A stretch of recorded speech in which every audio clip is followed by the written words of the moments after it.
Hi friends, in this video I will show you how to fix ghost touches on iPhone. Friends, sometimes you tap on your iPhone screen and it may be double tap or triple tap or multiple taps.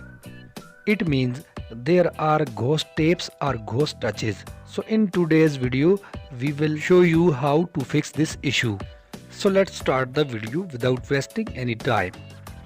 First of all, open the settings of your iPhone and scroll down. Here tap on accessibility and then we will choose touch. Now tap on touch accommodations.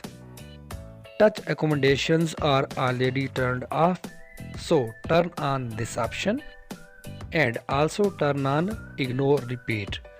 This option will stop multiple touches and also resolve any issue on iPhone screen. And you can also set time for touches.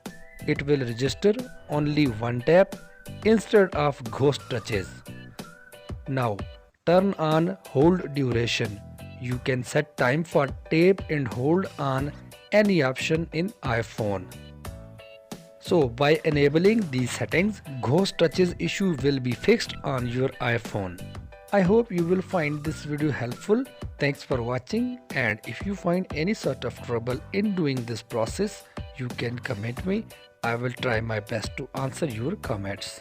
At the end, I request you please subscribe to my channel Technical Risers and turn on the bell notification for getting all notification of my this sort of technical video, and must hit the like button if you find this video helpful. Your one like is very useful for us.